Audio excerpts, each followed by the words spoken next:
یہ حکیم لقمان کون تھے جن کا ذکر قرآن حکیم کی سورہ لقمان میں آیا ہے؟ کیا یہ پیغمبر تھے یا پھر اصحاب الکہف کی طرح عام اولیاء اللہ میں سے ایک ولی تھے؟ یہ حکیم وہ آپ والا حکیم نہیں ہے جو ڈاکٹر حکیم والا ہوتا ہے. یہ وہ حکیم ہے جس طرح ہم حکیم الامت کہتے ہیں ڈاکٹر اقبال کو، یعنی حکمت کی باتیں کرنا. یہاں پہ بھی حکمت کے اقوال پیش کیے جاتے ہیں نا، تو ڈاکٹر اقبال کے اشعار پیش کیے جاتے ہیں، ان کی باتیں کوٹ کی جاتی ہیں، ان کے وہ خطبات reconstruction of religious thoughts in Islam اس کی کوٹیشنز کی جاتی ہیں. تو ہمارے جس طرح ایک بچے کو بھی پتہ ہے کہ حکیم اقبال سے مراد ڈاکٹر اقبال وہ حکیم نہیں ہے، نہ وہ ڈاکٹر تھا وہ والا ڈاکٹر جو پوڑیاں یا دوائیاں دیتا ہے. ان کی پی ایچ ڈی بھی فلسفی میں تھی. حکیم لقمان بھی اس قسم کے ایک تھنکر تھے. بیسیکلی یہ سوڈان کے رہنے والے تھے، حبشی النسل غلام تھے. عرب کے لوگ ان کے اقوال سے واقف تھے. جس طرح ہمیں بچپن میں ہی اشعار آتے ہیں کہ محمد سے وفات ہونے تو ہم تیرے ہیں. ہمارے چھوٹے بچوں کو یہ شعر آتے ہیں، اسکول میں سن لیے، لپے آتی ہے دعا بن کے تمنا میری. ڈاکٹر اقبال کو وہ جانتے نہیں ہوتے لیکن اشعار سنتے ہیں. اسی طریقے سے عرب کے لوگ حکیم لقمان کی کہاوتیں، حکیم لقمان کے واقعات وہ بچپن سے سنتے تھے. ان کے محاورے ان کو ایک ریسپیکٹیبل پرسنالٹی سمجھتے تھے. بس اس سے زیادہ کچھ نہیں تھا. نبی نہیں تھے وہ، کسی نبی کے صحابی بھی نہیں تھے وہ، کیونکہ قرآن حکیم میں جو سورہ لقمان میں ان کا ذکر آیا تو انہوں نے صرف توحید اور آخرت کا ذکر کیا، کسی نبی کی پیروی کا ذکر نہیں کیا. ورنہ یہ نبی پہ واجب ہوتا ہے کہ جب وہ دین سکھا رہا ہوتا ہے تو وقت کے پیغمبر کی پیروی کا حکم دیتا ہے. وہ ایک عام انسان تھے جو دین فطرت کے اوپر تھے، یعنی انہوں نے نیچر کو آبزرو کیا. یہ فطرت ایک توئیں والی ہوتی ہے، وہ فطرت نیچر ایک ہے تا جہاں پہ کسی پیغمبر کا پیغام نہ پہنچا ہو لیکن فزیکل فینومینا آف نیچر، قانون قدرت کو، التذکیر بھی لا اللہ کو آبزرو کر کے ایک بندہ اللہ تک پہنچ جائے. اس طرح وہ گاڈ تک پہنچ چکے تھے. ان کی سب نصیحتیں پڑھیں. پہلی نصیحت ہی ان کی کیا ہے؟ یا بنی لا تشرک باللہ ان الشرک لظلم عظیم. اللہ نے بیسیکلی مشرکین عرب کو کہا کہ جس حکیم لقمان کو تم اتنا بڑا بزرگ سمجھتے ہو اس کی باقی کہاوتیں تو سنی نہیں ہے، جو اصل اس کی بات ہے کہ اس نے کہا تھا شرک نہیں کرنا، تو تم شرک کا اڈا یہاں پہ کھولے بیٹھے ہوئے ہو کعبے میں. یہ حکیم لقمان کی تمہیں نصیحت نہیں پتا. جس طرح ہم ناسبیوں کہتے ہیں کہ بخاری مسلم میں رفع الیدین کی حدیثیں ہیں تو آل امیہ کے خلاف بھی ہیں، تو یہ حدیثیں نہیں ماننی تم نے. الزامی جواب، اینٹی وینم پھکی کے طور پہ. تو یہ سورہ لقمان اس لیے ان کو ایڈریس کرتی تھی. وہ بچپن سے جانتے تھے کہ حکیم لقمان بہت دانا تھا، بہت عقل مند شخص تھا. تو عقل مند شخص توحید کی دعوت دینے والا تھا، اس کی توحید کی نصیحت تو تم نے بھلا دی ہے، شرک کا اڈا بنایا ہوا ہے کعبے کو. تو اللہ تعالیٰ نے اس لیے ان کے نام پہ سورت رکھی. حبشی النسل تھے، موٹے ہونٹ. حبشی کس طرح کا ہوگا؟ یہ تو آپ کا کرائٹیریا ہے نا، خوبصورت شکل ہو، ناک باریک ہو، ہونٹ پتلے ہو. اللہ کے نزدیک تو مسلم شریف کی حدیث ہے اللہ تمہاری شکلوں اور مال کو نہیں دیکھتا، دلوں اور اعمال کو دیکھتا ہے. تو شکلوں کو کیوں دیکھے؟ شکل بنائی کس نے؟ اللہ نے. تو اس نے شکل کو کیوں دیکھنا ہے؟ اعمال کا اختیار آپ کو دیا، اس لیے آپ کے اعمال کو دیکھتا ہے. دل میں اچھائی اور برائی کی تڑپ اور اس کو ایگزیکیوٹ کرنا، اس کا اختیار اس نے آپ کو دیا، اس لیے اس کے اوپر جج کرتا ہے.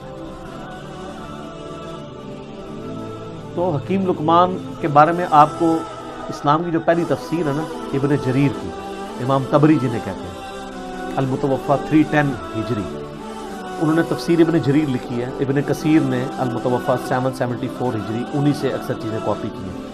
تو آپ سورہ لقمان کے تعارف میں جائیں گے، انہوں نے حکیم لقمان کے کافی واقعات لکھے ہوئے ہیں کہ یہ کتنا دانا شخص تھا اور کس طرح یہ اصلاح کرتا تھا. ایک دفعہ ان کے آقا نے ان کو کہا، ایک بکری دی اور کہا ذبح کر کے اس بکری کے سب سے بدترین جو پارٹس ہیں نا وہ لے آؤ. تو انہوں نے بکری ذبح کی، زبان اور دل اٹھا کے لے آئے. اب پھر ایک بکری اور مالک نے دی اور کہا اس کے سب سے بہترین پارٹس لے کے آؤ. پھر زبان اور دل اٹھا کے لے آئے. مالک نے کہا کہ یہ کیا؟ انہوں نے کہا یہ زبان اور دل اگر ٹھیک ہو جائے نا انسان کی تو اس سے بہتر اعضاء کوئی نہیں. اور اگر زبان اور دل ڈی ٹریک ہو جائیں تو ان سے برا کوئی عضو بھی نہیں ہو سکتا. یہ جناب حکیم لقمان تھے. تو اللہ تعالیٰ نے مشرکین عرب کو کہا کہ ان کی توحید کی نصیحت ہے. پھر آخرت میں پیشی کی نصیحتیں، حکیم لقمان کی نصیحتوں میں میرا پورا لیکچر ہے، مسئلہ 177، آپ جا کے دیکھیں تو آپ کو پتہ چلے گا جی حکیم لقمان نے کیا کیا نصیحتیں، سورہ لقمان میں 8 نصیحتیں تھیں ان کی، 2 اللہ نے مزید ایڈ کر کے تلک عشرۃ کاملہ، اور وہ 2 نصیحتیں ماں باپ کے ساتھ اس نے سلوک کی ایڈ کی، جو حکیم لقمان نے شاید عاجزی کی وجہ سے اپنے بچے کو نہیں کی، شاید موت کا وقت تھا تو اب وہ اس کو سکپ کر گئی یا اوور لک ان سے ہوگی، تو اللہ تعالیٰ نے اسے پرفیکٹ کیا۔ ان نصیحتوں سے کئی آئیڈیا نہیں ہوتا کہ انہوں نے وقت کے پیغمبر کی پیروی کا کہا ہو، اس سے لگتا ہے کہ وہ ایک ایسے شخص تھے جنہوں نے فزیکل فنامنا آف نیچر کو آبزرو کر کے خدا تک پہنچ چکے ہوئے تھے کہ اس کائنات کا ایک کریٹر ہے اور اللہ is the only explanation of all the physical phenomena in this world. وہ اتنی رقت انگیز ان کے الفاظ ہیں، اے بیٹے اللہ کے ساتھ شرک نہ کرنا، بے شک شرک سب سے بڑا گناہ ہے، سب سے بڑا ظلم ہے، اور اگر تم پہاڑ کی چٹانوں میں یا آسمانوں میں بھی کوئی گناہ کرو گے تو قیامت دن اللہ تعالیٰ تمہارے سامنے لے آئے گا۔ اچھا، آسمانوں میں کس نے گناہ کرنا تھا؟ اس زمانے میں تو اڑتا تو کوئی بھی نہیں تھا، لیکن آج آپ کی ساری اسمگلنگ پاکستانی ایئر ہوسٹس جو کر رہی تھیں اور جو کچھ باقی معاملات ہوتے ہیں وہ آسمانوں میں ہی گناہ ہو رہے ہوتے ہیں، تو وہ یہ نہ سمجھیے گا انہوں نے زمین پہ گناہ نہیں کیا، آسمانوں میں، قرآن میں لکھا ہے آسمان میں بھی کوئی گناہ کرو گے اللہ تعالیٰ لے آئے گا کیا مطلب۔ وَمَن يَعْمَلْ مِثْقَالَ ذَرَّةٍ خَيْرًا يَرَهُ وَمَن يَعْمَلْ مِثْقَالَ ذَرَّةٍ خَيْرًا يَرَهُ وَمَن يَعْمَلْ مِثْقَالَ ذَرَّةٍ شَرًّا يَرَهُ، ذرہ برابر نیکی بھی کرو گے وہ بھی لے آئی جائے گی، اور ذرہ برابر گناہ کرو گے وہ بھی قیامت والے دن تمہارے سامنے لا کے رکھا جائے گا، ہاں بھی جواب دو نا۔ تو یہ حکیم لقمان نہ تو کوئی پیغمبر تھے، نہ کسی پیغمبر کے فالوور تھے، نہ کوئی صحابی تھے کسی پیغمبر کے، نہ کوئی تابعی تھے، ایک سلیم الفطرت انسان تھے جو خدا تک پہنچ چکے تھے، اور ایسا شخص اہل فطرت کہلاتا ہے، یعنی فطرت ایسا شخص جس تک یہ تا کے ساتھ ہوتا ہے، جس تک وقت کے پیغمبر کی دعوت یا کسی پیغمبر کی دعوت نہ پہنچی ہو، ایسے شخص کے لیے صرف ایک اللہ کو ماننا اور آخرت کا یقین کر لینا کافی ہے، چاہے نبی کی دعوت نہ بھی پہنچی ہو، اس کے لیے بس یہ اتنا اجمالی عقیدہ رکھنا کافی ہے۔ البتہ جب وقت کا پیغمبر آ جائے پھر اس کو ڈینائی کرے گا تو وہ کافر ہوگا، لیکن ایسے لوگ عموماً ڈینائی نہیں کرتے۔ اس کی آپ کو نمائندہ مثال بتاتے ہیں، سیدنا زید بن عمر بن نفیل، آپ کو پتہ ہے نا ان کے بارے میں، صحیح بخاری میں آتا ہے، ان کا ایک بیٹا ہے سعید ابن زید۔ سعید ابن زید کو جانتے ہیں؟ اشرم وشرا والی حدیث والا، مغیرہ ابن شعبہ اور حضرت معاویہ کے ساتھ جھگڑا کرنے والا، اور مولا علی کی شان میں 10 صحابہ کے جنتی ہونے والی حدیث سنانے والا، حضرت عمر کا بہنوئی سعید ابن زید، شروع کے مسلمانوں میں سے۔ ان کا باپ تھا زید بن عمر بن نفیل، اس کے اوپر بخاری میں چیپٹر ہے، یہ اہل فطرت میں سے۔ نبی علیہ السلام فرماتے ہیں کہ مجھے صحیح طرح یاد ہے، میں جوانی میں تھا، اس وقت اللہ نے مجھے مبعوث نہیں کیا تھا، ایک جگہ میں دعوت پہ گیا تو وہاں پہ لا کر دسترخوان کے اوپر کھانا رکھا گیا، اور نبی اسلام کی اس وقت عمر 25 سال تھی، تو آپ کہتے ہیں کہ میں نے زید بن عمر بن نفیل کو دیکھا کہ وہ اس دسترخوان سے اٹھ گیا اور اس نے کہا کہ میں بتوں کے نام کا ذبیحہ نہیں کھاؤں گا۔ ہائے ہائے ہائے، آپ فرمائے پوری امت بن کے اٹھے گا وہ، اور وہ کعبے کے ساتھ لپٹ کے کہا کرتے تھے اللہ میں صرف تجھے پوجنا چاہتا ہوں، لیکن وقت کے پیغمبر کی کوئی تعلیم ان تک نہیں پہنچی، مواحد تھے، وہ یہ مانتے تھے بت پرستی حرام ہے، پیغمبر کی دعوت نہیں تھی، اسلام آنے سے پہلے دنیا سے چلے گئے۔ لیکن آپ دیکھیں امام بخاری نے رضی اللہ عنہ لکھا ہے، صحابی نہیں ہے لیکن بیٹا تو صحابی نکلا نا۔ پھر سلیم الفطرت لوگ کیسے ہوتے ہیں؟ ان کا بیٹا ہے سعید ابن زید، حضرت عمر کا بہنوئی، جس کو حضرت عمر سے مار پڑتی تھی اسلام لانے کی وجہ سے، اور یہ پھر آخری وقت تک آپ دیکھیں ڈٹے رہے ہیں۔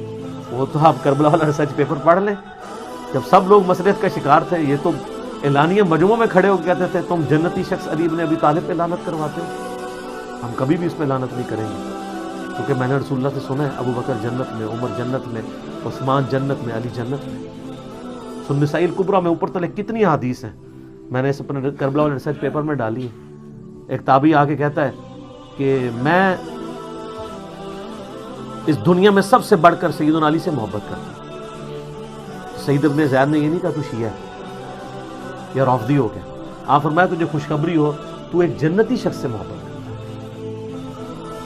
دیکھیں جی حضرت علی کی جن لوگوں نے صحبت کی ہوئی تھی نا، حضرت علی کی انہوں نے زہد کی زندگی اور ان کی اخلاقی اقدار، ان کی انصاف پہ مبنی زندگی اور تقوی والی زندگی دیکھی ہوئی تھی نا، وہ حضرت علی کو as a role model accept کرتے تھے اس زمانے میں. ابھی ایک بندہ آ کے کیٹاگوری، وہ اب صحابی یہ بھی نہیں کہہ رہا کہ سب زیادہ محبت تو رسول اللہ سے ہونی چاہیے. یقیناً نبی علیہ السلام سے بھی ان کی محبت ہوگی، ان سے بڑھ کے ہی ہوگی.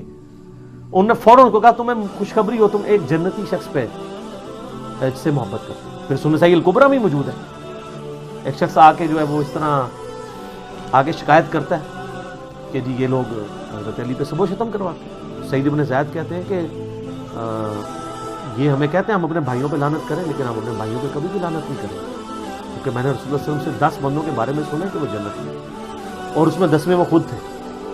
عشرہ مبشرہ میں زید بن عمرو بن نفیل کا بچہ سعید بن زید، تو 9 کے نام بتا کے چپ کر جایا کرتے تھے.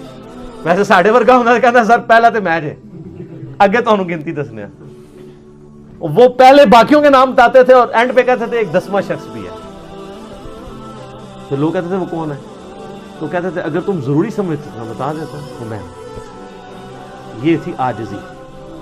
ان کے والد زید بن عمرو بن نفیل وہ بھی اہل فطرت میں سے تھے، جسٹ لائک سیدنا لقمان رضی اللہ تعالی عنہ و رحمہ اللہ تعالی و علیہ السلام.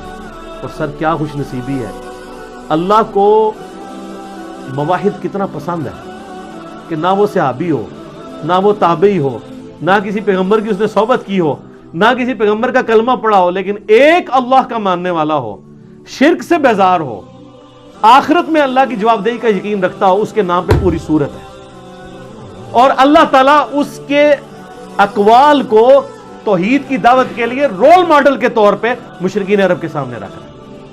آپ ذرا دیکھیں کہ حضرت لقمان، سر اس سے یہ پتہ چلا لوگ کہتے ہیں نہیں ساری دنیا برباد ہوگی، وہ دنیا تو برباد ہونی ہے، غریباں نہیں اور ہونی ہے.